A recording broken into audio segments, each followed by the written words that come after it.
Somewhere in the dead colonies of the outer fringe, a signal was still running. No one had programmed it to last this long. No one had checked it in over a year.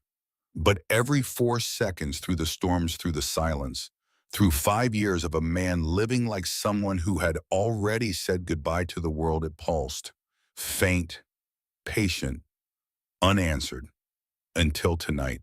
The planet was called Valkyris 9, and it was the kind of place the universe forgets on purpose. Towers collapsed into themselves, corridors swallowed by ice, a sky the color of something that gave up. Far below the frozen surface, in a shelter built by two hands and held together by habit, one man sat alone with a photograph he couldn't look at and a heater that was losing the argument with winter. Then, three knocks, barely there. Like whoever made them wasn't sure they deserved an answer. He reached for the pistol, he opened the door, and everything that had been standing still for 5 years began to move. The wind didn't ask permission. It just came, hard and sideways and mean, tearing through the broken bones of Valkyris 9 like it owned every rusted beam, every collapsed corridor, every frozen thing that used to matter. She ran anyway, bare feet on metal, on ice, on whatever the storm hadn't buried yet. Each step a small decision, each breath a negotiation with a body that wanted to stop. She didn't stop. She counted instead. 1, 2, 3, 4. Not because she was calm, because counting was the only thing they hadn't taken from her. Every other thing her name said freely, her sleep without fear. The right to walk out a door, all of it gone. But the numbers in her head, those were still hers. 41, 42, 43. Her name was Sael, and 3 days ago she had done the only impossible thing she had ever attempted in 6 years of captivity. She had left, not dramatically, not with a speech, not the way escapes look in stories where someone always says something brave right before the music swells. No, she had waited for the shift change. For the moment the two guards on quarter 7 started their argument about ration quality, the same argument they had every fourth night. Same words, same gestures, same amount of time that it bought her. 11 minutes. She had counted on 11 minutes. She got 13. Enough. The transport hatch, the service crawl space, the maintenance tunnel that led out into open tundra 2 kilometers east of the facility perimeter. Then just running. 3 days of ed, 2 nights sleeping inside a collapsed transport chassis that smelled like burnt coolant in old fear. 1 meal, half a ration bar she'd tucked into her wrappings 4 weeks ago for exactly this moment. She had planned this for a year, prepared for 3, started the moment she found something worth carrying out. But plans don't keep you warm, and now the storm was getting worse. And her feet had stopped hurting 20 minutes ago, which was bad. She knew enough about cold to know that when the pain stops, it means something worse has started. 112, 113. She heard it between gusts, faint, weak, repeating. A signal, a relay pulse, old tech, the kind that survived because no one had been around to turn it off. It came from the northwest, maybe 2 kilometers, maybe less. She turned toward it, not because she trusted it, because she was out of other directions. The signal repeated every 4 seconds. She matched her breathing to it without thinking. In, hold, out. 4 seconds. Again. It gave her something to follow that wasn't just wind and darkness in the increasingly unreliable sensation of her own feet. She had been heading east. The trade ruins, a fringe route she'd mapped in her head over 3 years of careful listening, careful watching the slow accumulation of overheard conversations and unguarded maps left open on administrative terminals by people who never thought she was paying attention. Furniture doesn't read. Furniture doesn't remember. But she did, both. The eastern route was safer in theory, less patrol coverage, more structural shelter in the ruins. She had rehearsed it so many times in the privacy of her own skull that she could have walked it blind.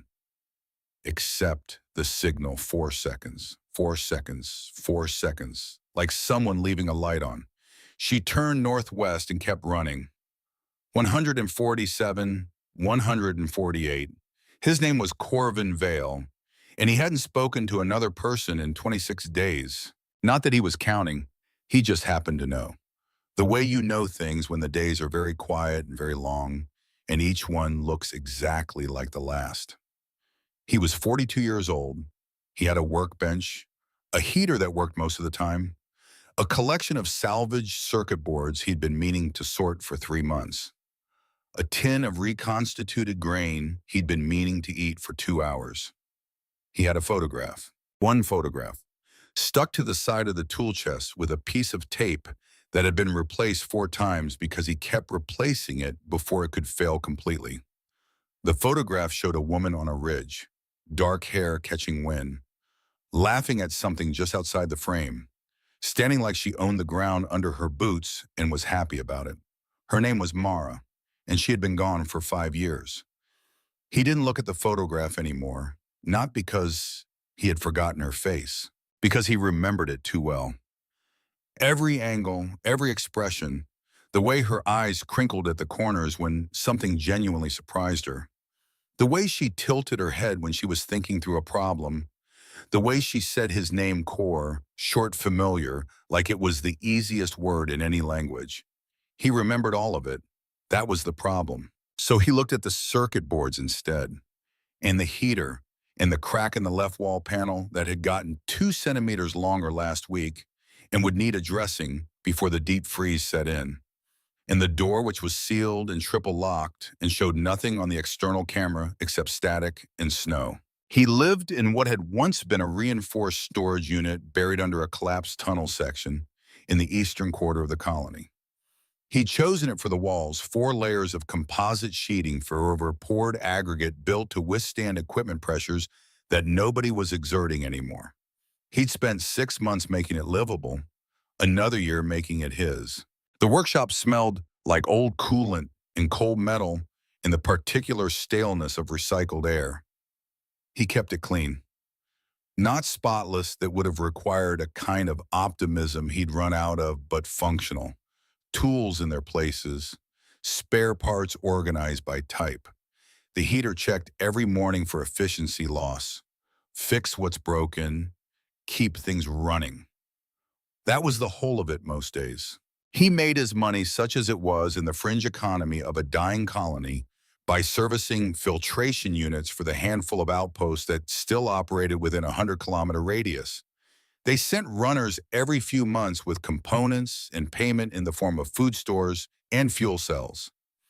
He sent back repaired equipment and the occasional custom fabrication. Nobody came to him. He went to them when he had to, which was rarely. He preferred it that way. He poured hot water from the thermal flask, and then he heard it. 3 knocks, not loud, not frantic, barely there at all, like whoever made them wasn't sure they deserved an answer. Corvin set the flask down very carefully. His first thought impossible. His second thought the camera. He checked it. Static. The interference had been getting worse for weeks, something in the upper grid throwing signals around. He couldn't see anything. His third thought quieter and much less comfortable. Someone found you. He reached under the workbench, found the pistol, checked the charge, moved to the door. 3 more knocks, slightly louder, still patient, which was somehow more unsettling than frantic would have been. He placed his palm on the locking panel. He opened the door. She fell forward. Not dramatically, just ran out of standing. Her body made a decision that her mind hadn't approved yet and simply folded forward into him. He caught her. Instinct. Both hands. The weight was almost nothing. Alarming how little she weighed. He looked down. Not human. Skin the color of a winter sky an hour before dark slate blue, traced with faint silver lines that shimmered under the overhead light. Hair long and white, and tangled with ice frozen to her face in clumps. Her eyes were closed, her lips were moving. He had to lean in to hear it. I can cook. Barely a sound. I can clean. I can be quiet. A breath, a pause, like she was trying to remember the next part of something memorized long ago. Just don't send me back. Then she stopped moving. He stood there, her collapsed against his chest in the freezing doorway, the storm pushing in around them. One of her feet, bare blue-white with a dark stain frozen around the arch that he did not want to examine too closely, hung 6 inches off the ground. He didn't ask questions. He pulled her inside. The door sealed behind them. Don't ask, he told himself. Not yet. Alive first, questions later. He worked fast. Emergency burner. Field heater dragged close. Thermal blanket from the storage hook. Warming pack from the med kit, cracked, activated, laid across her torso. He lifted her feet and checked them. Cold. Dangerously cold, but not gone. Not yet. He wrapped them gently, like they were something fragile that had been treated carelessly by everything except him. She didn't stir. Her breathing steadied after 20 minutes. Shallow but even. The shivering came in waves, hard uncontrolled, and then slowly began to ease. He sat on the floor beside the cot, watched her breathe, studied her face. She looked young, maybe late 20s in the way she was built, the smoothness of her features. But there was something in her expression that wasn't young at all, a tightness in the jaw, a line between her brows. The particular kind of stillness that only develops in people who have spent years making themselves invisible. Not peaceful, positioned, even unconscious, even here. She was arranged in a way that said, I am not a threat. Please don't hurt me. He had to look away. Outside, the storm threw itself against the walls, and the walls held. He didn't sleep. Morning on Valkyris 9 didn't announce itself. It arrived the way everything arrived here, quietly, colorlessly, without ceremony. A faint gray light seeping through the cracked ceiling panels, the heater struggling on. The wind outside dropping from a scream to a complaint.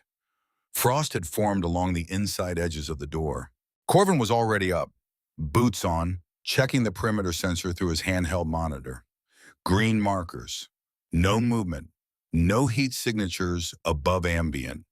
He had been checking every 40 minutes through the night. Habit. The kind of habit that forms when you have lived alone in a dangerous place long enough that caution becomes automatic, like breathing. He poured water into a second tin cup, added the last of the synth tea powder, a luxury he had been rationing for 6 weeks, set it on the edge of the cot. Then he waited. She opened her eyes. Purple irises, slit pupils. They adjusted to the low light slowly, then focused on the ceiling, then on the space around her, then on him. No fear, he noted that. No flinch, no scramble backward. Oh, just assessment. Careful and complete. The eyes of someone who had learned that the first few seconds of any new situation were the ones that mattered most. You're still here, she said. Her voice was rough from cold and sleep. So are you. She sat up slowly, pulled the blanket around her chest. Her hair fell across her face. She didn't push it away. He held out the tea. She looked at it for one full second before taking it. Thank you. Quiet, precise. Don't thank me yet. She almost smiled. Didn't. He turned back to the workbench, gave her space to drink without being watched. It was a small thing. He did it deliberately. After a moment, temperature's going to drop again tonight. The vent seals on the east side are weak. I need to reinforce them today, or we'll lose heat by nightfall. A pause. I can help. You sure you're up for it? I wouldn't offer if I wasn't. No weakness in it, no performance. Just a statement of fact from someone who had probably spent years being underestimated and had simply stopped accounting for it. All right, and he said, eat first. He gave her reconstituted grain and an old protein packet that was only slightly past its best date. She ate everything, methodically, without commenting on the taste, which was generous of her, because the taste was genuinely bad. He watched from across the room, not obviously, peripherally. She moved like someone who had learned to take up as little space as possible. Elbows in, movement small and contained. She reached for the water pouch and then stopped just for half a second, as if checking whether reaching was permitted. He pretended not to notice, but he noticed. She noticed him notice. And then they both looked at different parts of the room and the moment passed. Later, he gave her a thermal jacket, too large. She zipped it up and cinched the belt tight without being asked. Practical, no fussing. They worked. The vents were on the roof of the shelter, accessible by a side ladder bolted into the outer wall. Corvin went up first, testing each rung for ice before trusting it. She followed. Bare feet on metal rungs. He'd offered his spare boots too large, she'd declined without explanation. She moved up the ladder with the careful efficiency of someone accustomed to physical work in difficult conditions. Not fast, but certain. On the roof, the wind was worse. It always was. The wind on Velcaris 9 had opinions. They worked the vent housings together. He tightened bolts. She sealed gaps with the thermal patch strips, pressing each one down with the heel of her hand. Her fingers moved without hesitation. "You've done this kind of work before," he said. Not a question. "I maintained equipment at 3 different facilities." She pressed a seal into place. Field stoves, filtration units, atmospheric processors. A pause. Whatever needed doing, whatever kept the operation running. Whose operation? She didn't answer immediately. The wind filled the silence for her. Then Bonded Merchant Syndicate. He nodded once. Didn't push. "You escaped," he said, because it was the obvious thing, and he preferred to say obvious things plainly. 3 days ago, from a transport. She pressed the last seal into the corner of the housing and checked the seam. "There were 7 of us on the transport. I'm the only one who—" She stopped. Checked the seal again. It didn't need checking again. "I'm the only one." He let that sit exactly as long as it needed to. Then, "Let's get you inside." They descended in silence. The wind made its opinions known against their backs the whole way down. Inside, the warmth felt different than it had before they went up. More earned, more noticed. She stood near the burner and held her hands over it without quite touching the housing. He watched her from the corner of his eye while he hung his coat. The way she spread her fingers. The way she closed her eyes for exactly 3 seconds and then opened them again. Like she was reminding herself that warm was real. He looked away. That afternoon he found it. He wasn't looking for it. He was running a standard bioscan routine, the kind of thing he did with any injured person he brought into the shelter, checking for internal damage or fever, or things that could become problems quietly. The scanner flagged it at the base of her skull. He stopped, looked at the reading, looked at it again. A chip, subdermal, positioned just below the second cervical vertebra with the specific placement that meant it wasn't medical and it wasn't personal. Syndicate standard issue. He'd seen them before, known what they were for, locator beacons, triggered at close range. If a scanner passed within 200 meters running the right frequency, it would ping, give position, give direction, give everything. But when he looked more closely at the signal profile, something stopped him. It wasn't just a locator. The data signature was wrong, too complex, too layered. Someone had used the chip housing for something else entirely. There was data stored in there, compressed, encrypted, dense beyond any standard tracking function. The kind of density that takes years to accumulate. He set the scanner down. Looked at where Sael sat by the burner adjusting the heat output with the casual competence of someone who had done it 100 times. "Sael," she looked up. He held up the scanner, showed her the reading. She went very still. Not surprised. He noted that clearly. She was not surprised. "You knew," he said. "Yes." "You want to tell me what's in it?" A long beat. She looked at the scanner. then at him, then made some kind of internal calculation that he couldn't read. Names, she said finally.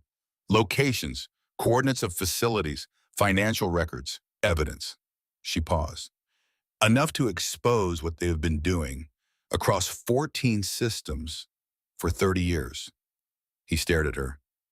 You've been carrying that for 4 years, inside your body, where they couldn't scan it without knowing it was there. She returned her gaze to the burner. Standard locator chips don't get examined. They just get pinged. A small, grim pause. I was counting on that. And if you'd been caught, I wasn't. But if you had been, she turned to look at him directly, something flat and clear in her eyes. Then I would have been caught, and the data would have died with me, and that would have been the end of it. Another pause. That's why I couldn't leave until I was certain I could make it out. He let that settle. 4 years. She had spent 4 years building something inside her own body, waiting for a moment that might never come. And when it came, she ran barefoot through a storm and knocked on a stranger's door. We need to remove it, he said. I know. If a syndicate scanner gets within range, I know. The locator function will activate. They'll have your exact position. I know Corvin. First time she'd used his name.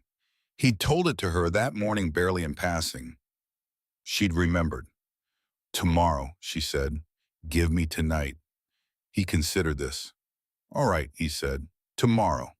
He packed the surgical kit back into its case, set it on the shelf where they could both see it. A reminder. A promise. That night he made hot broth from a powder pack, and they sat near the heater without speaking much. The silence between them was not the silence of two people with nothing to say. It was the silence of two people saying everything through other means, through the way he refilled her cup without being asked, and the way she accepted it without performing gratitude, through the way they both sat facing the heater rather than facing each other, because some things are easier to feel when you're not being watched feeling them. At some point, she looked at the photograph on the tool chest. He saw her look. My wife, he said quietly, before she could decide whether to ask. She waited. She was here during the riots. We were both sent to restore the colony's environmental systems. Colonial Safety Commission. He looked at the photograph for a moment, actually looked for the first time in longer than he could precisely remember. She didn't make it out. I'm sorry. You didn't cause it. Still, he nodded, looked away from the photograph. Why did you stay, she asked, not prying, genuinely trying to understand the shape of him. I don't know how to explain it. He turned the tin cup in his hands. Everything I knew how to do was here. Fix things, keep systems running. Out here at least, when something breaks, I understand why. A long pause. And she's buried 3 kilometers east of this shelter, on the ridge in that picture. He set the cup down.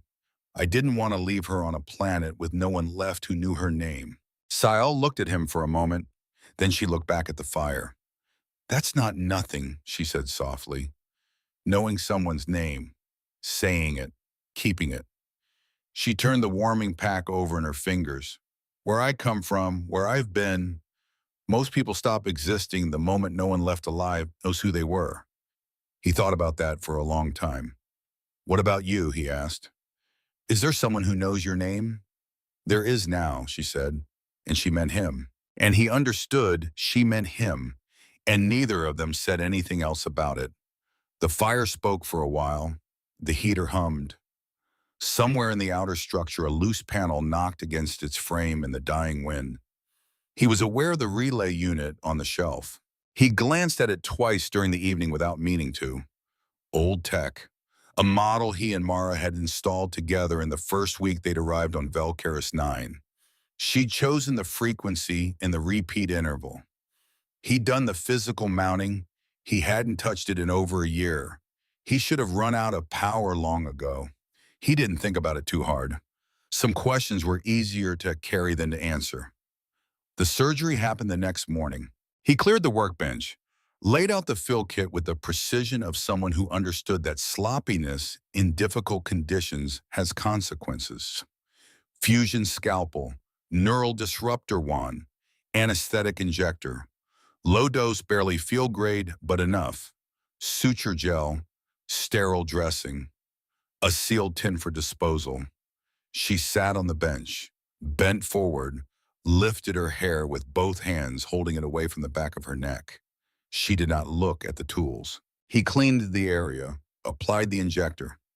She didn't flinch, not even slightly, which told him things about the level of pain she had learned to manage without reaction. He activated the disruptor wand. Her shoulder muscles twitched once, involuntary, then stilled.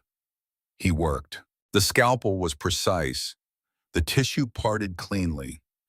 He kept his focus on the task and his breathing controlled and his hands completely steady, because if his hands were not completely steady, he would not be useful, and he needed to be useful right now. Blood welled, slow, manageable, then metal, a chip no larger than a grain of rice, curved to fit the curve of the vertebral muscle. He clamped it, twisted, pulled. The moment it left her body, a tone from the bench scanner. One sharp ping, then silence. They both went still. Signal activated, he said. How long?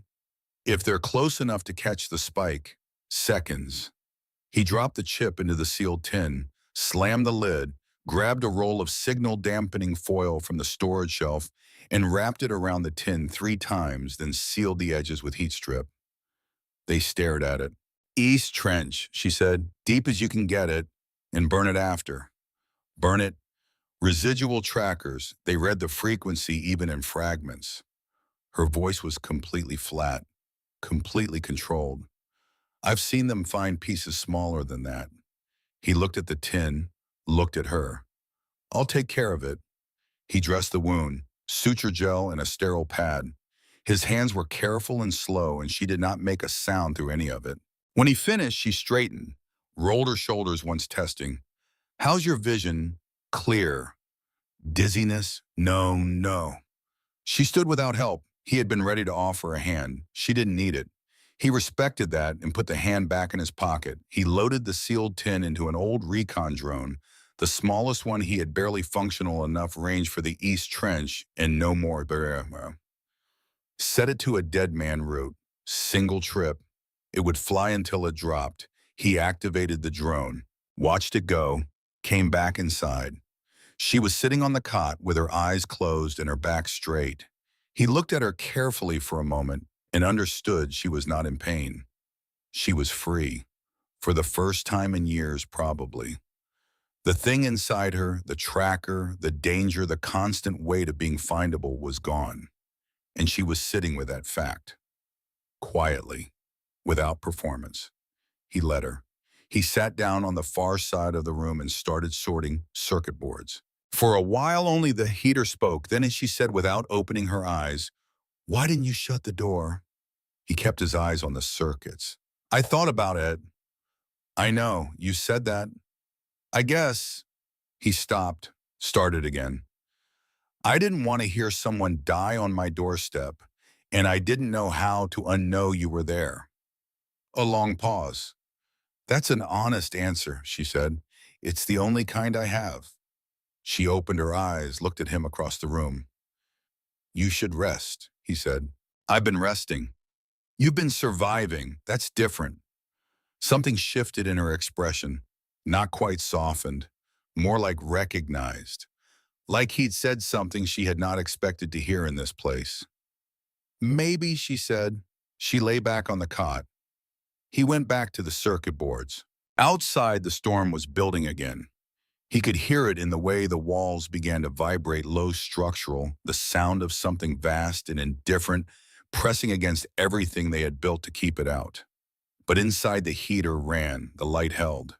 And for the first time in 5 years, Corvin Vale was not alone in his shelter. The strange thing, the unexpected, complicated, entirely inconvenient thing, was that it felt less like a problem and more like something he had forgotten how to name. He sorted the circuit boards. She slept. The relay on the shelf continued its pulse. 4 seconds, 4 seconds, 4 seconds, as it had apparently for a very long time. Just past midnight, the scanner on the bench blinked once. He was awake. He was always awake at this hour. Had been for 5 years. He picked it up, checked the reading. A thermal distortion, faint, maybe 200 meters out, moving slow, holding position, then gone. He stared at the screen long after the reading disappeared. Then he set the scanner down, very quietly, looked at Sael sleeping on the cot, looked at the door. The signal-dampening foil on the tin had bought them time. He didn't know how much. He sat in the dark and thought about the chip and about a name on a kill order that hadn't been written yet and about the relay on the shelf that should have died months ago. And he made a decision. Not a loud one, not heroic, just when she wakes up, we move. Because whatever was outside 200 meters and holding, it wasn't the wind. He didn't wake her gently. There wasn't time for gentle. Sael, his hand on her shoulder, firm, once. We need to move. She was upright before he finished the sentence. No confusion, no groggy blinking, just awake. Immediately and completely the way people become when they've spent years sleeping in places where slow waking gets you killed. How close, she asked. 200 meters last reading. Maybe less now. How long ago? 4 minutes. She was already on her feet, already scanning the room with those quiet, thorough eyes cataloging what mattered and what didn't. Pack, she said, already pulling it. They moved without choreography, without bumping into each other, like two people who had been doing this together for years instead of 2 days. He grabbed the emergency bag from the upper shelf. She crossed to the storage cabinet, pulled down the breathing masks, checked them, handed him one without being asked. He took it without comment. Thermal blanket, flare pen, last 2 food capsules, coil battery, field scanner. She zipped the pack. He checked the pistol. There's a substation, he said. West, 5 kilometers, old terraforming infrastructure. The walls are geothermal concrete 3 meters thick. No signal gets in or out. You've used it before. No, but I mapped it. She looked at him. You mapped emergency exits for the entire sector. I've been here a long time. Something moved across her face, not quite a smile, closer to reassessment, like she was adjusting a number upward. Emergency hatch, she asked, behind the workbench. She was already moving toward it.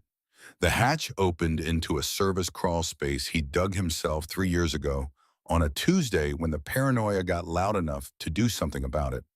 Best decision he had ever made on a Tuesday. The tunnel was low and narrow and cold and smelled like old rust and mineral ice. They crawled fast. Corvin in front, one hand on the pistol, one hand feeling forward in the dark. Sael behind him, close. Her breath came in a steady rhythm against the back of his neck. She was scared, and she was not letting it run her. He could tell the difference. He'd been around enough frightened people to know the ones who fear quietly are the most dangerous to underestimate. They think while the rest of us are reacting. After 20 minutes, they emerged. Open air hit them like a slap. The storm had rebuilt itself in the hours they'd slept. Wind from the northwest now, sharp and lateral and personal about it. Snow drove into every gap in clothing, every seam, every place warmth tried to live. Sael's breath made a small white cloud and was immediately gone. She looked at the terrain, processed it, looked at him. He pointed west. They ran. The ground between the shelter and the substation was not interested in making things easy. Collapsed walkways that had to be jumped or skirted, service towers jutting from the snow at wrong angles, cables trailing like hair, ice patches that looked like solid ground until your boot went through and your knee came down hard. Corvin knew most of the hazards. Most. He took a fall 20 minutes in ice shelf hidden under a drift, gave way without warning. Down on one knee, up again before Sael could reach him. His knee would complain about this later. Fine, later was a luxury. He'd accept the complaint. She stayed right behind him, not crowding, not lagging, exactly the right distance. The distance of someone trained by circumstance to read another person's movement and match it without thinking. He glanced back twice. Second time, she caught him looking and gave a single nod that meant, still here, still moving, stop checking, go.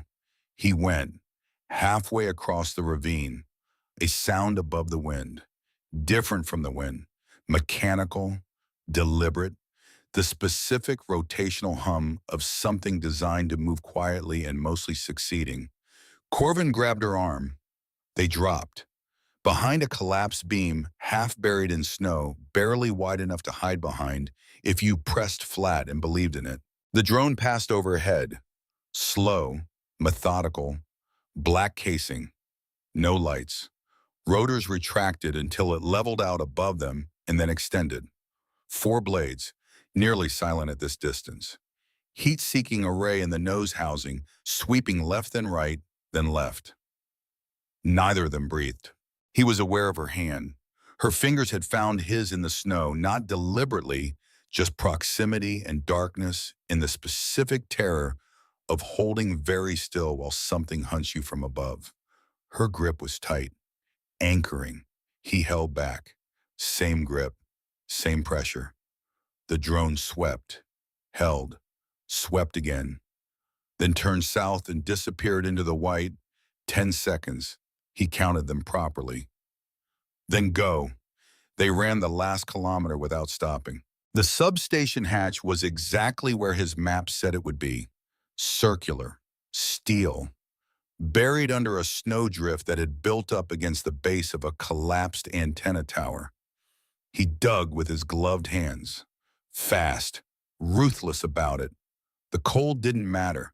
The hatch mattered. There, the handle, rusted. He twisted it with both hands and his entire body weight until something inside the mechanism gave up its resistance and the hatch groaned open. Warm air came up from below. Not warm like comfort, warm like survival. Residual geothermal heat bleeding through concrete walls into a sealed space that had been holding it for years like a long, slow exhale. They dropped in. He pulled the hatch closed above them, found the manual lock, turned it until it caught. Then they both stood in the low red emergency light and breathed. Just that. Breathing. For about 30 seconds, neither of them moved or spoke or did anything except exist in the specific gratitude of being inside a solid structure with walls between them and everything trying to kill them. Then Sael sat down against the wall, slid down it slowly, knees up, head back against the concrete. He knelt in front of her. "You okay?" She looked at him. Her lips were pale. Her hair was wet with melted snow dripping down the side of her face. "I'm not hurt." "That's not what I asked." A beat. "I know," she said. He pulled the thermal blanket from the pack, wrapped it around her. She didn't resist. And when he sat down beside her, not in front beside, she leaned into him. Just slightly, just enough. He didn't move away. "I wasn't planning to come here," she said. Her voice was quiet, rough at the edges. "I was heading east, toward the trade ruins. There's a fringe route through the Eastern Passage. I had it mapped." What changed? "The signal." She tilted her head slightly toward him. "Your relay. I heard it when the wind shifted. Faint, repeating." A pause. "I almost didn't turn toward it. I told myself it was just dead equipment, automated loop, nothing. But you turned. I didn't want to die in the snow." She said it simply, without drama. And the signal felt intentional. She paused again, like someone had left a light on. He thought about the relay, about how he hadn't touched it in over a year, about how it was using a frequency and repeat pattern that he didn't remember programming, that he was fairly certain Mara had programmed in the first week they'd arrived as a backup signal for the survey team she coordinated. She'd set it to run on the geothermal tap, low draw, indefinite, In case you ever need someone to find you, core. He hadn't known it was still running until this moment, but he was not surprised that it was. He stored that understanding carefully, let it settle. There were 7 of us, she said. Not from nowhere, continuing something she'd started on the roof and stopped. On the transport, 7 who tried. He waited. The others, they didn't make it past the second day. The cold, the exposure. She turned the edge of the thermal blanket over in her fingers. I found shelter. They didn't find me in time to share it. Her voice didn't crack. It didn't waver. I've thought about that every day since. There's nothing you could have done. I know. She turned to look at him, direct, unflinching. I know that, but knowing something doesn't stop you from carrying it. He understood that more than she knew. He didn't say so. It wasn't the moment for his version of it. Rest, he said instead. I'll watch the entrance. You need to sleep too. I will. He wouldn't, and she probably knew it, but she let him have it. Closed her eyes, kept her shoulder against his. He watched the hatch. Dawn came gray and grudging through the single cracked ventilation grate in the upper wall. Sael was already awake. Of course she was. She had found the old terminal in the corner, half buried under storage crates powered by the geothermal backup, and was running her fingers along the edge of the housing, checking whether it still functioned. Does it work? He asked. Partially. Enough. He crossed to her, looked at the screen she'd managed to bring up. A file directory, old. The kind of archive that accumulates when people leave in a hurry and don't have time to clear their history. Maintenance logs, equipment manifests, personnel records from when this facility was actively staffed. She opened the personnel directory and searched without explaining herself. He watched the way she moved through the interface, fast practiced. Systematic, and understood she'd spent years with access to administrative systems. The people who owned her hadn't hidden administrative systems from her. Why would they? She was furniture. Furniture doesn't read, except she did. And she remembered everything. She stopped on a file. External communications, encrypted, date stamped 5 years ago. She looked at him. You should open this. Why? Because the authorization code on this file is Colonial Safety Commission. His hand stopped. That was Mara's department. I know, she said quietly. That's why you should open it. He opened it.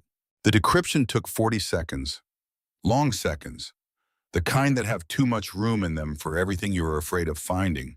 Then the file resolved. Not Mara's writing, someone else's. A field communications officer. Syndicate clearance level 4. The message was an internal directive. Official, dry, administrative in the way that terrible things often are when institutions do them. Subject Colonial Safety Commission Team 7, Valkaris 9 Sector. Status active investigation. Compromised, recommendation termination. Full team, before extraction window. Reason discovery of subcolonial facility network. Evidence gathering in progress. Cannot allow removal from planet. Authorization Overseer Vale, Regional Command, Valkaris 9, and at the bottom, a list, names, 7 of them, Colonial Safety Commission, sent to restore environmental systems during the riots. Mara Vale was 4th on the list, with a timestamp next to her name that Corvin understood immediately. That timestamp was 3 days before the riot escalated. 3 days before the official record said everything fell apart. Not a riot, not an accident, a directive. He read it twice. The room was very quiet. He sat down. Not dramatically. His legs simply decided they were done, holding him up for a moment, and he sat on the concrete floor of a geothermal substation on a dying colony, and he read his wife's name on a kill order signed 5 years ago by a man named Vial. Sael stood beside him. She didn't speak. She didn't offer anything false or easy or consoling. She just stood there, present, real. not looking away from what the screen said. He appreciated that more than he could have explained. 30 seconds. He stood up. All right, he said. His voice was completely level, which surprised even him. Corvin. All right. Quieter this time. Not anger, not grief, something older than both. Something that had been waiting 5 years for a shape to take. Now I know. She watched him.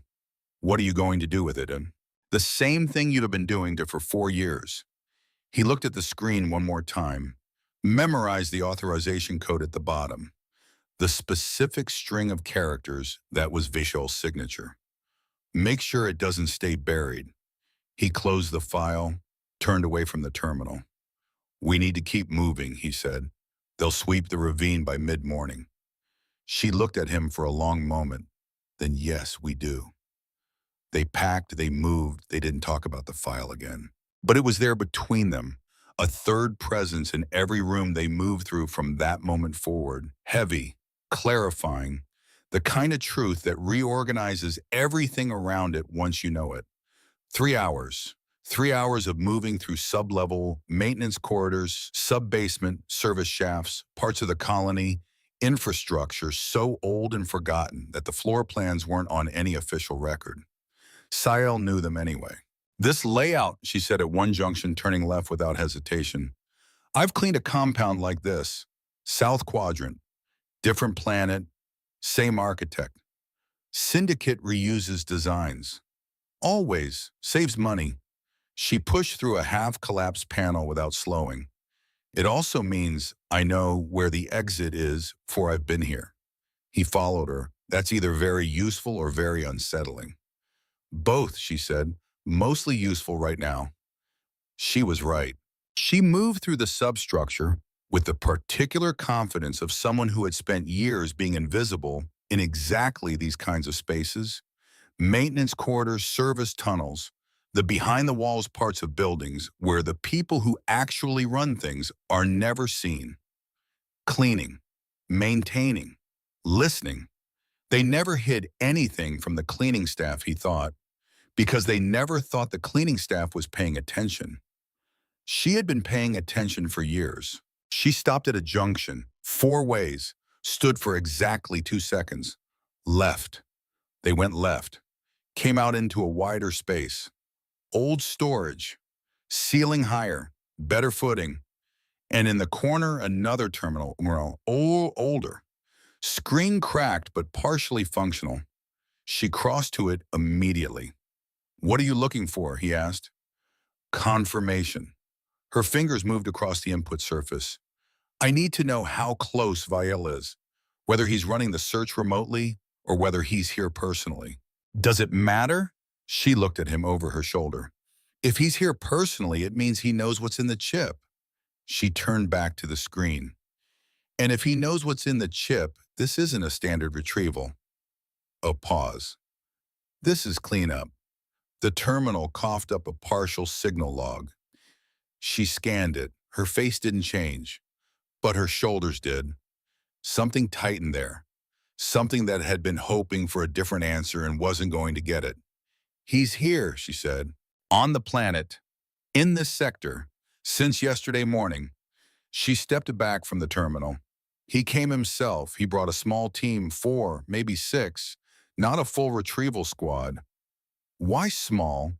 Because a full squad means paperwork, means oversight, means someone files a report that gets read by someone else. She looked at the floor for a moment. Small means quiet. Small means no record. He understood. Clean. They were supposed to disappear. Both of them. The chip, the data, all of it. No record. As if Sael had never run. As if Corvin had never opened his door. As if the signal had never reached anyone at all. Vale knew something was wrong with the chip before I escaped, she said. He'd asked about data anomalies on the transport. He didn't know what was stored in it. He just knew the signal profile was irregular. She paused. He couldn't extract it then. He didn't have the right equipment on the transport, and he didn't have enough certainty to move against me without cause. So he waited. And you used that? I used everything they gave me. Flat, simple. He waited too long. Corvin looked at her. Then we need to move faster. Yes. They found the battery vault exactly where she said it would be. Service tunnel off the eastern subcorridor. A warning stencil on the wall. Do not vent. Conduit chamber below. A heavy hatch with a manual override panel and a lock that hadn't been touched in a decade. She keyed in a sequence. The panel blinked red. He raised an eyebrow. She keyed in a different sequence, green. How? Administrative override. Syndicate facilities all use the same root code for legacy systems. She pulled the hatch. Changed the surface password every quarter. Never changed the root. A beat. I paid attention. Inside, darkness. The smell of old ozone and dead batteries. Rows of power cells along the walls, massive, inert, ranged like something waiting to be needed again. They stepped in. He pulled the hatch closed, locked it. No light except the faint blue glow of the emergency indicator strip along the base of the wall. She sat down on one of the horizontal cell housings and exhaled hard. The first time he had heard her exhale like that, uncontrolled, uncalculated. Just breath leaving a body that had been holding too much for too long. He crouched in front of her, and that was when they heard it. Something heavy, rhythmic, from outside the hatch, methodical, like something being checked, tested, found. They're sweeping the corridor, she said, voice barely sound. How long before they find the hatch? Depends if they have the facility blueprint. She looked at the hatch. If they do, minutes. And then the sound of a cutting torch. That orange glow, that thin line of plasma beginning its patient circle around the lock housing. He looked at her. She was already looking at the warning stencil on the far wall. Do not vent. The conduit chamber, she said, pressurized. Should be. Residual. Enough. She stood, moved to the pressure release panel. If we time it right, we blind them. And by 60 seconds, she was already at the release mechanism. He crossed the vault in 4 steps and got his hands on the emergency crank beside her. Their shoulders touched. Neither of them moved away. On 3, she said. On 3 if one of us. The cutting torch was halfway around the lock. 2, he could see the glow through the metal now. 3, he pulled. She released.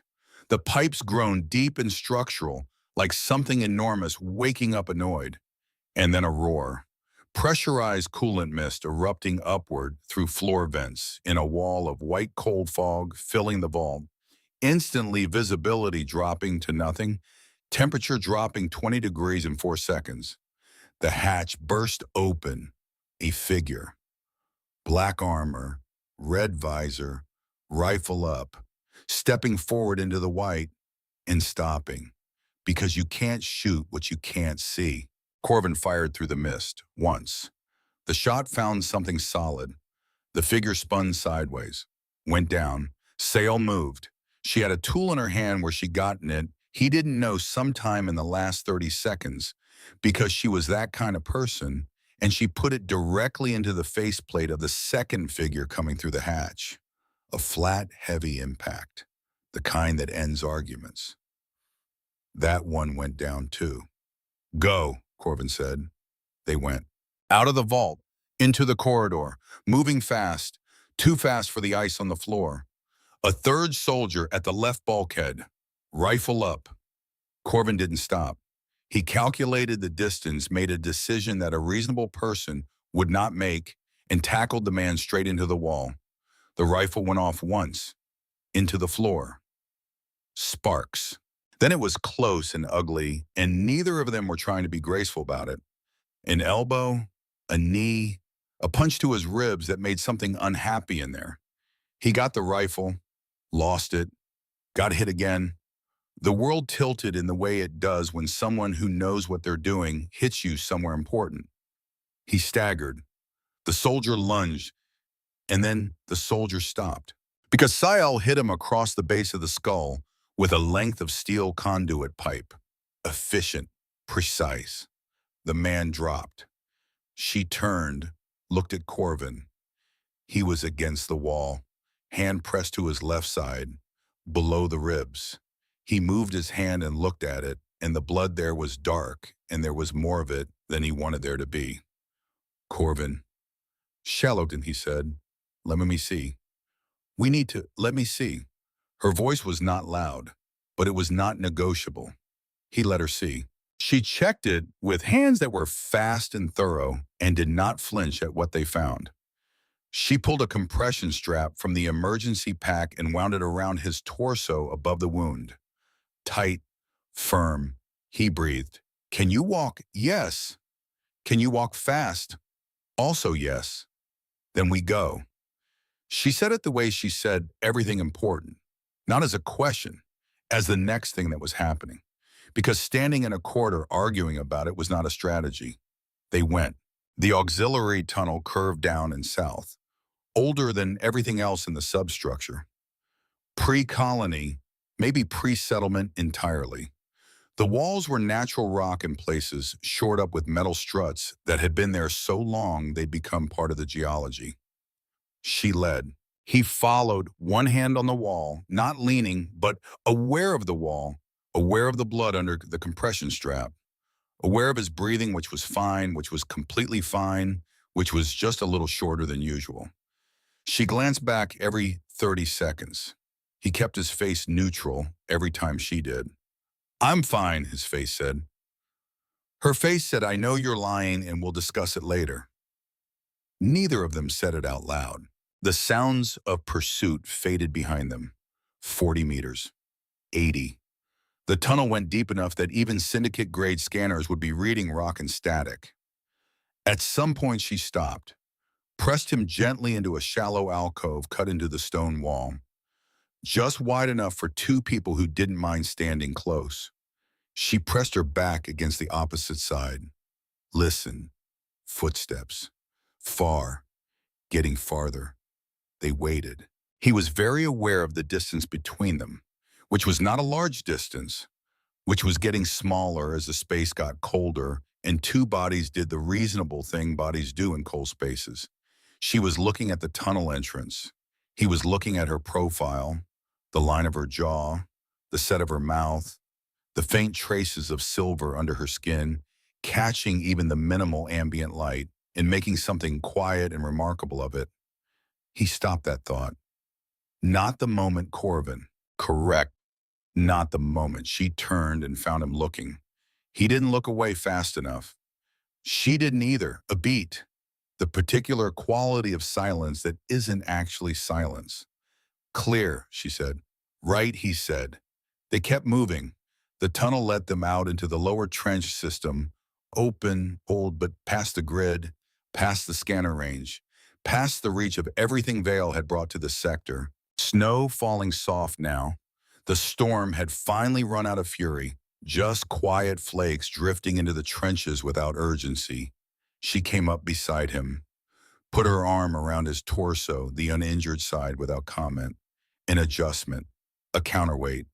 He leaned into it slightly, just enough to let her help without saying he needed help. They walked, slow, steady. He thought about the file, about the authorization code, about Vael's name on a document that had killed 7 people 5 years ago and been buried in an archive on a dead colony ever since. He thought about Mara, about how she had spent the last days of her life collecting evidence of something enormous and terrifying, knowing she was being watched, knowing the risk, doing it anyway, because that was who she was. Fix what's broken. That's what he always said about himself, about why he stayed. But Mara had said it differently. She'd said, don't just fix the symptom core, find the source. He had spent 5 years fixing symptoms. She had spent her last days looking for the source. He felt the weight of the chip in the sealed pack and thought about what it contained. 4 years of Sael's silence, and before that, months of Mara's, 2 Paabu who had never met, both paying attention in the dark, both building something piece by piece that neither of them could finish alone. Sael. The data in the chip. When you found the pieces with the MV signature, he stopped. Tried again. Did you know whose it was? No. She kept walking, her arms steady around him. I found the fragments in a shared administrative archive. Someone had started collecting and then stopped. I didn't know why they stopped. I just knew the work was important and it wasn't finished. A pause. So I finished it. She said it so simply. Like, of course you finished the important work that someone else started. Like, what else would you do? He didn't speak for a while. The snow fell. Their boots found the ground. I need to tell you something, she said. Tell me. When Vale contacted the transport before I escaped, he asked specifically about the locator chip, about data anomalies, about whether the chip had been accessed. A pause. He knew something was wrong with it. He didn't know what, but he knew enough, which means he knows the data exists. Yes. And if he knows the data exists, he won't stop. Flat. Certain. Not because of me, not because of you, because of what's in that chip. Because if that data reaches the right people, she stopped walking. His entire network collapses. Every facility, every transaction, every name. Corvin stopped beside her, looked at her in the flat gray light of the post-storm morning. She looked back. Then we don't let him get it, he said. No. And we don't let it stay buried. She held his gaze. No, she said again, quieter, like it was a promise, like she'd been waiting for someone to say it with her. He looked out at the trench ahead, at the passage south, at the pale sky beginning to lighten along the eastern ridge. I know someone, he said, a signal station, Southern Passage. She was a field medic in the early colony days, kept her equipment when everyone else left. He paused. I haven't contacted her in 2 years, but she'll still be there. You're certain. She's the kind of person who stays. Sayo looked at him. You have a lot of those in your life. He thought about it. I try to, he said. They walked on. The trench curved south, away from the grid, away from the scanner range, away from Vale and his team and the orange glow of a cutting torch on a vault hatch. Behind them, not following, not yet. But the morning was young, and somewhere Vale was reading a report that said subjects not recovered. Vault breached, 3 personnel down. He would be adjusting his plans. Corvin knew it. Sael knew it. They walked faster. The relay station had no name. Just a structure. Old, reinforced, built into the side of a ridge by people who needed something to last and didn't care whether it was pretty. The antenna had snapped years ago, maybe in the first bad winter, maybe in the orbital detonation, nobody left to remember which. But the walls held 3 meters of composite concrete and mineral aggregate, the kind of construction that survives because it was never trying to impress anyone, just trying to stand. They reached it just before the light failed completely. Corvin's breathing had stayed even the whole southern passage, which cost him. She could tell by the way he held himself slightly forward, slightly careful, protecting the left side without quite admitting he was protecting it. She didn't call it out. He was moving. Moving was what mattered. She got the door. Old hinges. Stiff. She put her shoulder into it, and it gave with a particular groan of something that had been waiting a long time to be useful again. Inside, dry air, dust hanging in the last light coming through fractured wall panels. A collapsed bunk against the far wall half under debris. Shelving units mostly empty. A relay console in the corner. Corner dead but intact, and warmth. Not much, but some. The ridge behind the structure held geothermal heat in the rock, and the rock pressed it through the wall in a slow, patient way that didn't make promises but kept the temperature just above the point where staying still killed you. Just above, which was enough. She got him seated on the bunk frame. He tried to wave her off, and she ignored him completely, and he had the good sense to accept it. She cut away the compression strap and looked at the wound in the better light. Still bleeding. Slow now. The cold had helped with that, which was the one useful thing the cold had done in the past 48 hours. The cut was deep enough to matter and shallow enough to survive. The bruising around it was extensive. She cleaned it. He breathed carefully through the antiseptic. "You've done this before," he said, "many times. For yourself or others." She pressed a fresh dressing into place. "Both." She secured the edges, first for others, later for myself. She didn't elaborate. He looked at her while she worked, not at the wound, at her, the burn scar near her collarbone, the scrapes on her knuckles from the conduit pipe, the way her hands moved sure and steady and completely without waste. Every motion exactly what it needed to be and nothing more. "You saved my life," he said. "You saved mine first." She tied off the dressing. "Days ago, at a door." She looked up. "We're keeping score now." "No." "Good." She sat back. "Because I was gonna win." He almost laughed. Almost. The ribs made the final decision on that. She did laugh, just once. Small, but real. And the sound of it in that bare concrete room was something he didn't have a word for immediately. He found one eventually. Alive, it sounded alive, Mom. They found ration packs in the lower storage shelf. Old, pre-colony withdrawal. The expiration codes were in a format he hadn't seen in a decade, but the seals were intact. And at this particular juncture, the risk calculus on old ration packs was not the most urgent calculation either of them had to make. She heated them on the portable coil she'd carried from the substation. He watched. She moved around the small space with the specific ease of someone who has adapted to difficult environments so many times that adaptation has become the baseline. Finding what worked, using what was there, not complaining about what wasn't. She set a pack in front of him. He ate. She ate. For a while, that was the whole of it. Two people eating in a concrete room while the planet outside slowly finished its storm and started on whatever came next. "You said you know someone," she said. "Dessa, the field medic. Former. She retired when the colony started clearing out. Didn't want to go. Said she'd spent 30 years building something out here, and she wasn't going to hand it to the decommissioning crews." He turned the ration wrapper over in his hands. "She runs a small operation in the Southern Passage. Medical supplies, equipment, fringe colony support. You trust her?" "Yes." Sayal looked at him. "Why?" He thought about it. "Because when Mara died, Dessa was the one who came to the shelter. Not because anyone asked her to, just because she knew and she came." He paused. "She stayed for 3 days, didn't say much. Just stayed. And then she left and went back to her work." He set the wrapper down. "That's the kind of person she is."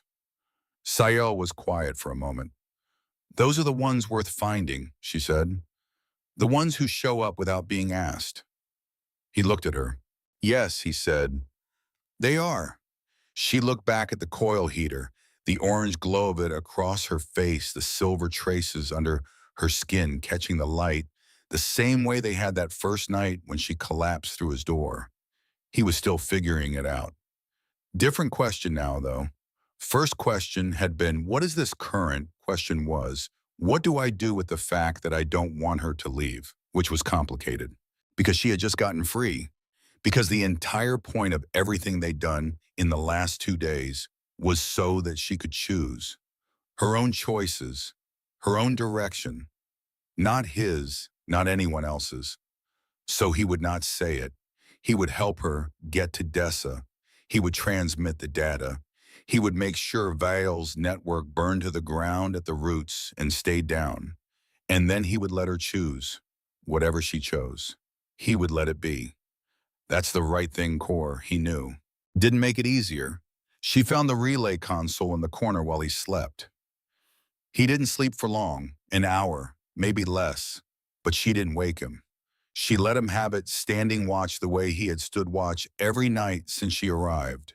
The console was dead, but the housing was intact. And she had been disassembling and reassembling this exact model of relay console since she was assigned to communications maintenance in her third year of bondage. She pulled the housing, found the power coupling, traced the line to the geothermal tap in the base of the wall. The connection was corroded. She cleaned it with the edge of her compression strap and a length of wire from the base of the bunk frame. The console flickered. She held her breath, flickered again, came up. Partial power. Not enough for a long-range transmission. Not from here, but enough to ping Dessa's frequency, enough to say, "We're alive, we're here, we need you." She sent it. Then she sat beside the console and waited, and thought about what came after.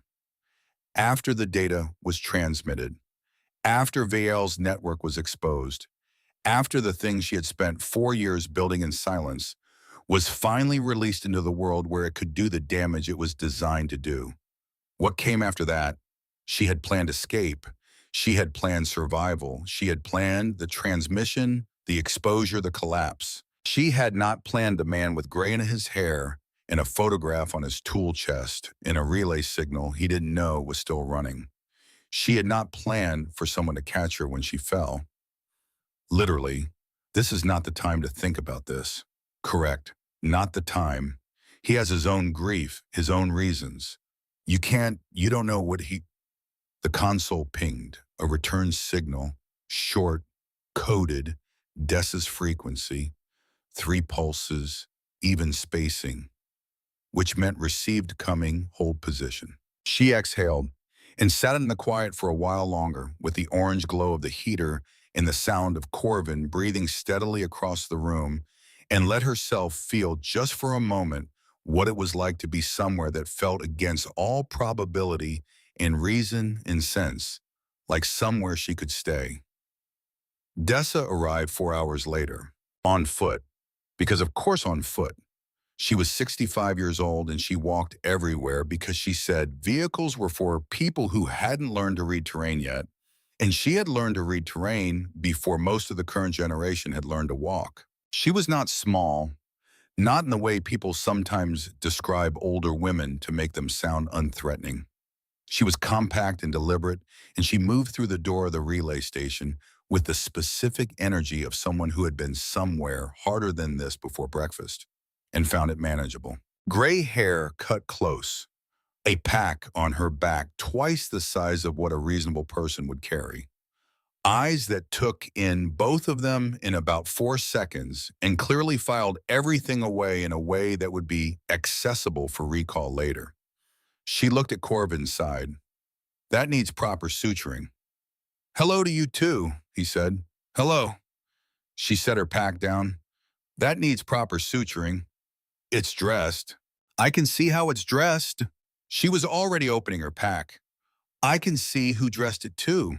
"Good work," she said to Sel, "but it needs suturing." Sel looked at her. "I agree." "Good." Dessa pulled out a medical kit that made Corvin's field kit look like something from a children's toy set. "Sit still. This will take 12 minutes. "I've been sitting still for Corvin." Her voice was not unkind, just very clear. "Sit still." He sat still. She worked, clean and fast and completely without drama. She had clearly done this so many times that the technical part required almost none of her attention, which left the rest of it free to look at Sayel, who stood near the console, who was being looked at with the particular thoroughness of someone gathering information. "You're Valkyrie," Dessa said. "Yes." "Syndicate bonded was." Dessa nodded, one small nod, the kind that contains a lot of things that aren't being said. "You sent the ping?" "Yes." "How long have you been running?" 3 days. Dessa looked at the console, then at the emergency pack propped against the wall, then at Corvin, who was being very still and very patient about the suturing and doing an impressive job of pretending it didn't hurt. "Tell me about the chip," she said. Sayel looked at Corvin. He nodded. She told Dessa everything.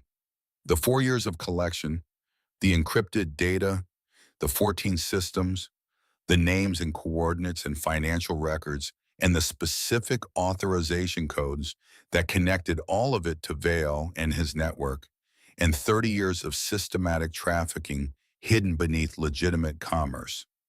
Dessa didn't interrupt.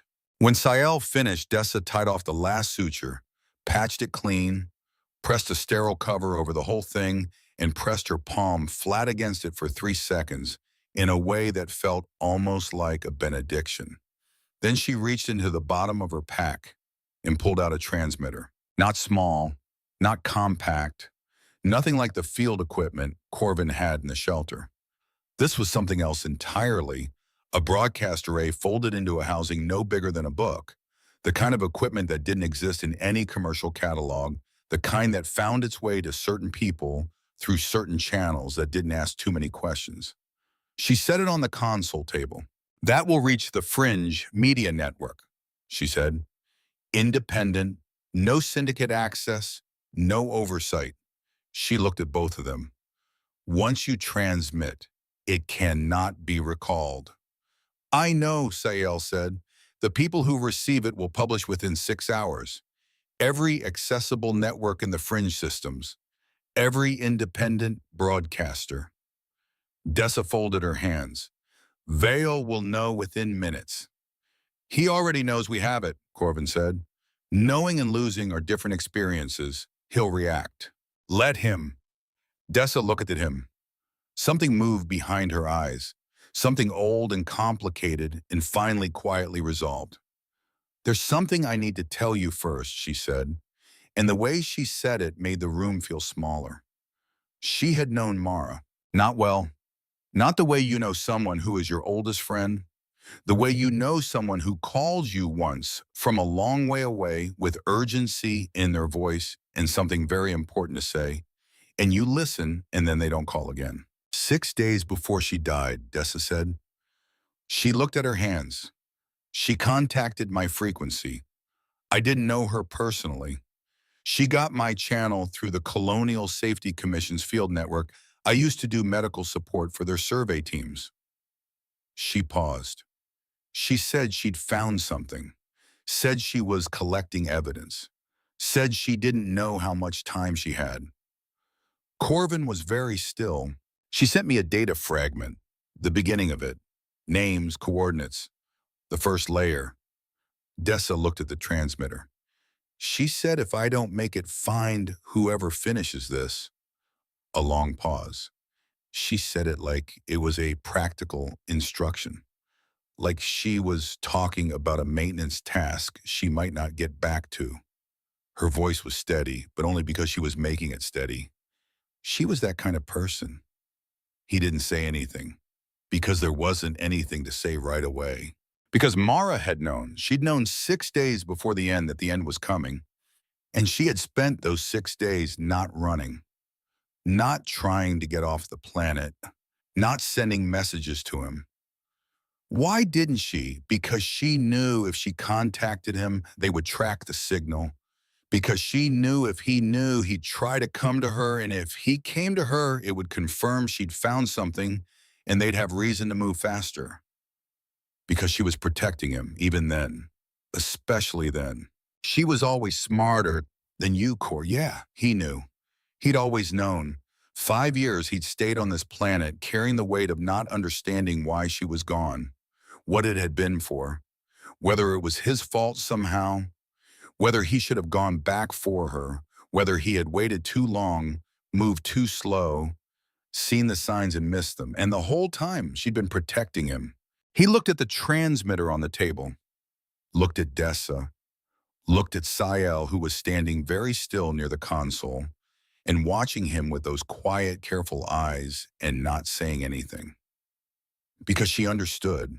She had understood from the moment the file opened on the terminal in the sub-colony archive, and she had not pushed, had not pulled, had not tried to guide him toward any particular feeling about it. She had just stayed. He reached up, pressed the back of his hand against his eyes, held it there for a moment, then lowered it. I have the chip, he said. His voice was completely level, which surprised him a little, which probably shouldn't have. Dessa pulled the transmitter forward, opened the housing, connected the broadcast array. Sael crossed the room. She stood beside him, close, her shoulder against his arm. He reached into the pack, found the sealed foil wrap, unwrapped it. The chip sat in his palm, smaller than anything should be when it contains this much. Dessa, he said, ready. He connected the chip to the transmitter's input port. The console screen came up. Data transfer protocol, volume significant, estimated broadcast time 40 seconds. 40 seconds. For 4 years of Sael's silence, for months of Mara's careful, deliberate, dangerous attention, for 30 years of a network that thought it was untouchable, for 7 people on a list with timestamps next to their names. He pressed the transfer key. The progress bar began. None of them spoke. 10 seconds. 20. He felt Sael's hand find his. Not dramatic, not sudden, just there. Her fingers between his steady the way she'd held on in the snow behind the collapsed beam when the drone passed overhead. Anchoring, he held back 30 seconds, 35, 40. The console emitted a single tone.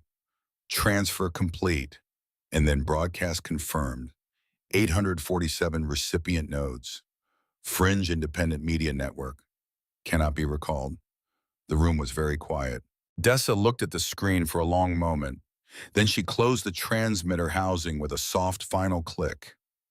It's done, she said. They didn't celebrate.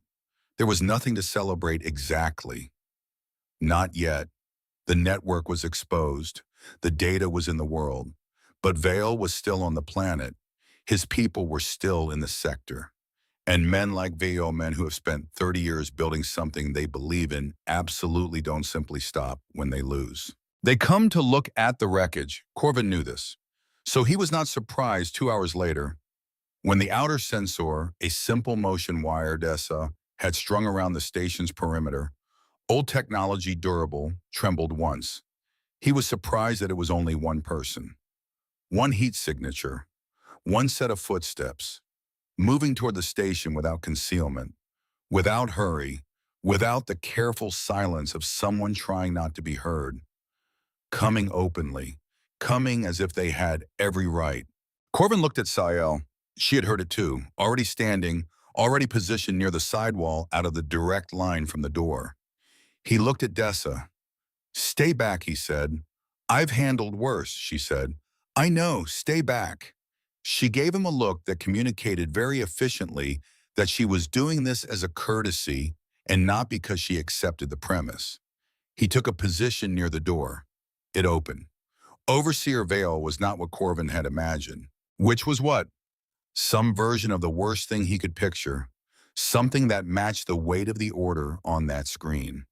Something whose face carried the evidence of what it had done, but that wasn't how it worked. Vale was 55 and looked like a man who had spent 30 years managing large operations efficiently. Gray at the temples, a coat that had been expensive once and still carried itself that way. Eyes that assessed everything in a room with the practiced speed of someone accustomed to running the numbers on situations and deciding what they were worth. He looked at Corvin, at Sael, at Dessa in the back corner, who looked at him the way a woman looks at something she has had 30 years to be angry about and has finally found in the room with her area. Then he looked at the transmitter on the console, the closed housing, the screen still showing the broadcast confirmation. His face didn't change, which was almost worse than if it had. You've transmitted, he said. Yes. When? 2 hours ago. He nodded once, small, the nod of someone updating a calculation. He did not reach for a weapon. He did not signal anyone. He stood in the doorway of a concrete relay station and looked at the screen and processed with what appeared to be genuine composure the fact that everything he had spent 30 years constructing was now dismantling itself across 847 independent networks. I had people at every exit point in this sector, he said. I don't know how you reached the station. We went below the grid deck, Corvin said. The old tunnels. Yes. Another nod. I should have mapped those. You should have. Vial looked at him, not with anger, with something that might have been in another context on another man, something close to recognition. You were Colonial Safety Commission, he said. My wife was. Vale. He said the name like he was checking a file. Mara Vale. A pause. Why? She was thorough, the most thorough investigator we encountered in 30 years of operations. Corvin's hands were very still at his sides. I know, he said. It was not personal. The room held its breath. It was to her, Corvin said. It was to all 7 of them. Vale looked at the floor. Not with remorse, with something more complicated than remorse. The expression of a man encountering, perhaps for the first time, the specific weight of the accounting. Of numbers that had been theoretical for 30 years, suddenly acquiring names, acquiring timestamps, acquiring the particular gravity of being read by the person who had loved one of them. He stood with it for a moment. Then he looked up.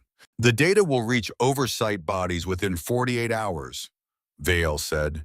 It was not a question. Faster, Dessa said from the back of the room. Her voice was steady and completely without heat, which somehow made it worse. I sent a secondary copy to 3 Colonial Commission contacts before you walked through that door. Vile looked at her. Who are you? Someone who was waiting to do that for 5 years, she said. He looked at her for a moment. A long moment. Something moved behind his eyes that he didn't let reach his face. Then he returned his gaze to Corvin. You've destroyed everything I built, he said.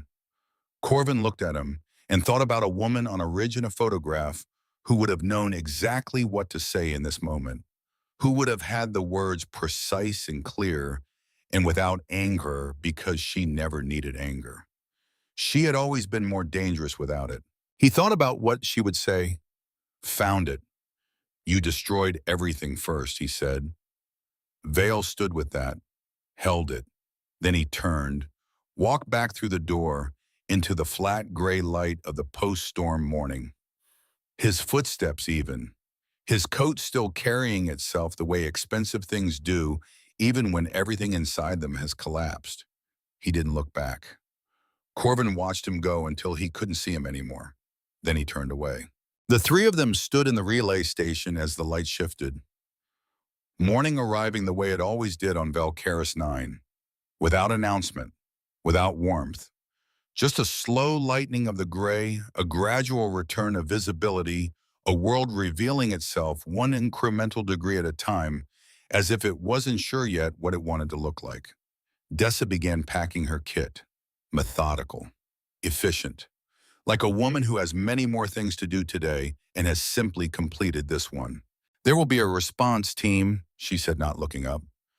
Colonial Commission, oversight bodies.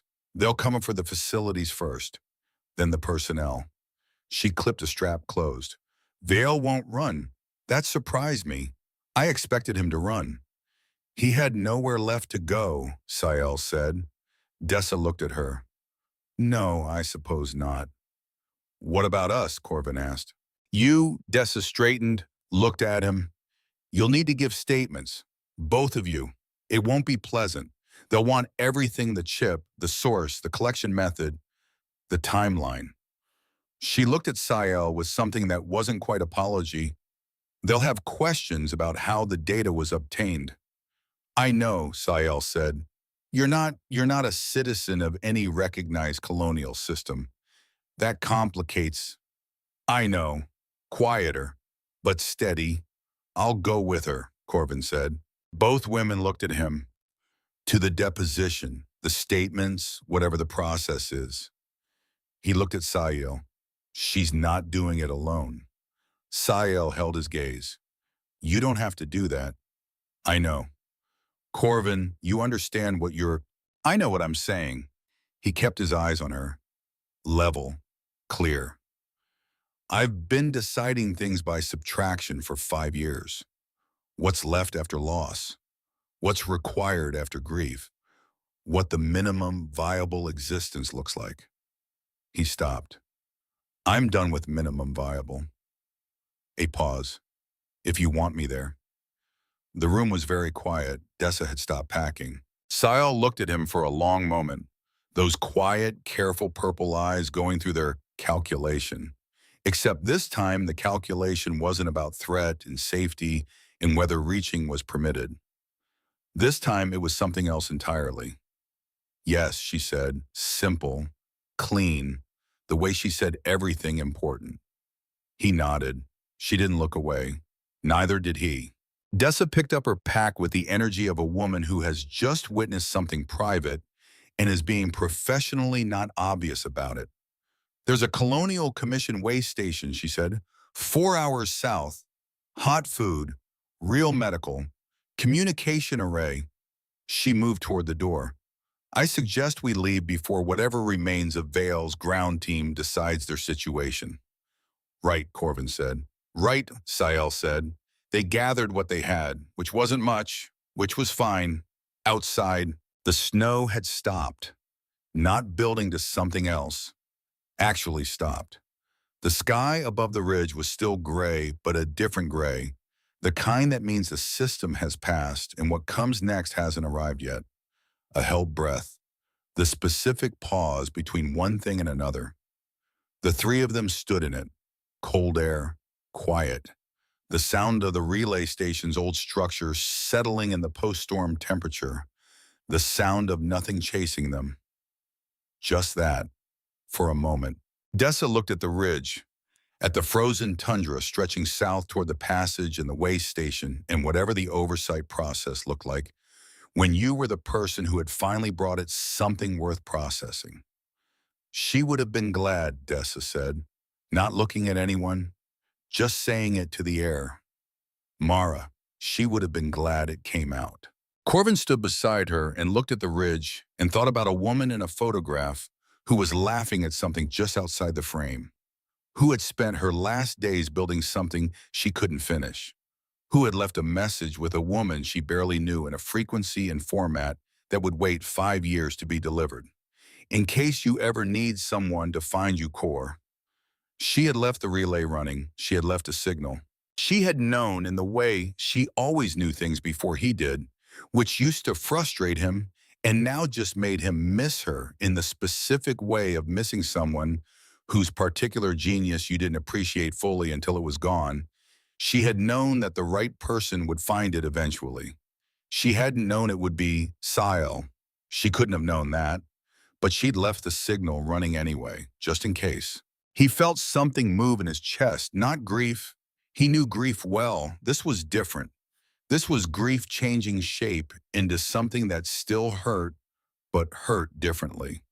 The way a broken thing sometimes does when it starts to knit back together in a new configuration. Not the original shape, a different one, maybe better suited for what came next. He didn't say any of this. He just stood on the frozen ground of Valkaris 9 and looked at the ridge and let himself feel it without running from it. Then he turned to Sayel. She was already looking at him. Of course she was. I don't know how to live free, she said. She'd said it before quietly, almost to herself in the dark of the relay station while he slept. But now she said it to him, directly, like a real statement requiring a real answer. He thought about it. Neither do I, he said, not the current version. The version before he stopped. I knew how to live with her. I never figured out how to live after. He looked at the passage south, at the direction of the way station and the statements and the long complicated process of the rest of it. I think maybe you figure it out by going forward and seeing what it looks like when you get there. That's not a plan. No, it's barely a direction. It's south, he said. That's a direction. She looked at him. He looked at her, and she laughed. Not small this time, not careful. A real laugh. Surprised out of her by the absolute insufficiency of his answer, the audacity of calling south a plan, the specific absurdity of two people standing on a frozen dying colony, discussing the philosophy of forward motion, while a 65-year-old former field medic watched them with the patience of someone who has dealt with a great many complicated people and complicated situations and found them all ultimately manageable. He laughed too. Ribs and all. Worth it. Dessa looked at both of them and said nothing, which was the most tactful thing that she had ever done in her life, and she knew it. The sound of it rose and went out into the cold air in the still morning and was not swallowed by the wind because the wind had finally decided to mind its own business. When it faded, the quiet that came back was different from the quiet before. Fuller, like something had been added to it. They walked south. Dessa in front, reading the terrain with the ease of a woman who had been reading this terrain since before either of them arrived on this planet. Corvin behind her left side, still registering its complaints about the events of the last 48 hours, choosing not to give it the attention it was demanding. Sael beside him, close, not leaning, not needing to, just beside. The ridge fell away to their left. Below it, 3 kilometers east, Maravale was buried on the slope she'd said she loved best on the whole planet, because you could see both the colony and the open tundra from it, and she liked to be able to see everything at once. He didn't look. Not away from, just forward. She'd want you to go forward, Core. He knew. He always knew. It was the doing of it that took time. Beside him, Sael walked. Her feet in borrowed boots, Dessa had brought a spare pair. The woman thought of everything. Her borrowed jacket zipped against the cold, her white hair loose and moving in the remnant breeze. Not hidden, not pulled forward across her face. Just there. At some point, their hands found each other. Not dramatic, not a moment with music. Just gravity. His hand and hers. Fingers settling between fingers. The particular warmth of it in the cold. She didn't comment. He didn't comment. Dessa 20 meters ahead was giving a detailed and entirely unsolicited assessment of the way station's medical facilities to the open air, which was very useful because it meant she wasn't looking back. They walked. The frozen ground gave way to the passage gradient. The terrain softened. The light above the gray began to differentiate a brighter band along the horizon where the atmospheric break caught something faint from the distant sun and turned it into the closest thing this planet offered to gold. Not much, but real. The kind of light that doesn't make promises, just shows up and does what it can with what it has. Corvin Vale had spent 5 years on a dying colony, maintaining systems that most people had abandoned, repairing equipment for outposts that barely knew his name, living in the specific discipline of a man who has simplified his life down to only what can be fixed. He had been so focused on fixing that he hadn't noticed the signal he'd left running.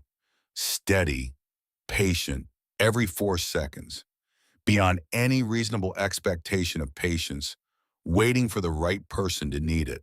He looked at Sael. She turned her head and looked back. What? She asked. Nothing, he said, except it wasn't nothing. It was the opposite of nothing.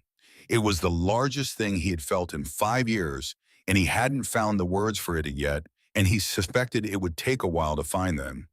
He was genuinely, completely, almost embarrassingly fine with that. Some things you don't need to say right away. Some things you just carry forward. Into the south. Into the light. Into whatever the rest of it looked like. Together. Mara always said the signal would find the right person. Turns out she was right. She usually was.